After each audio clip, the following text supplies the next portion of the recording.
নেতাকে কান ধরে ক্ষমা চাওয়ালো বিজেপি। বরানগরের 24 নম্বর ওয়ার্ডের প্রাক্তন কাউন্সিলর, অভিযুক্ত প্রাক্তন কাউন্সিলর বাসব দাশগুপ্ত ওরফে দাদর। প্রাক্তন কাউন্সিলরের বিরুদ্ধে বেআইনি কাজের অভিযোগ, স্থানীয়দের সঙ্গে খারাপ ব্যবহারের অভিযোগ। প্রাক্তন কাউন্সিলরকে কান ধরে ক্ষমা চাওয়ালো বিজেপি। জানা গেছে, বরানগর 24 নম্বর ওয়ার্ড অঞ্চলের পৌর প্রতিনিধি ছিলেন বাসব চন্দ্র ঘোষ ওরফে দাদর।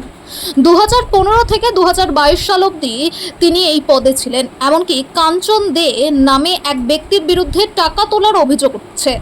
এই কাঞ্চন বরানগর 26 নম্বর ওয়ার্ড অঞ্চলের পৌর প্রতিনিধি আলপনা নাহার ঘনিষ্ঠ বলে জানা গেছে। আমি তৃণমূল কংগ্রেস করি, আমি কাউন্সিলর ছিলাম এবং আমি যখন থাকাকালীন কোনো অন্যায় হয়ে থাকে বিজেপি করার সময় বিজেপি যারা করতো তাদের উপর যে অন্যায় করেছে তার জন্য অত্যাচার করেছে। বল তাড়াতাড়ি বল, বলতে হবে তাড়াতাড়ি, সত্যি কথা বল। আমি থাকাকালীন যে অত্যাচার হয়েছে, অকথ্য অত্যাচার যে হয়েছে তার জন্য আমি ক্ষমা চাইছি এবং আমি সবার থেকে সবাইকে বলেছি তারা ভালো যা থাকুক এবং যারা কালকে যে পুজোটা হয়েছে, আমি কথা বলি এটা পাড়ার পুজো ছিল।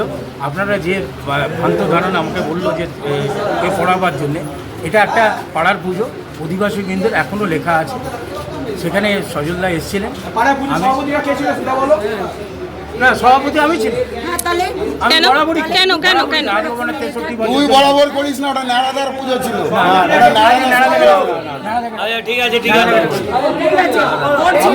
বলো তো, আমরা যা বক্তব্য বলুন, বললাম তার কি বলবো, তার জন্য ক্ষমা চাই।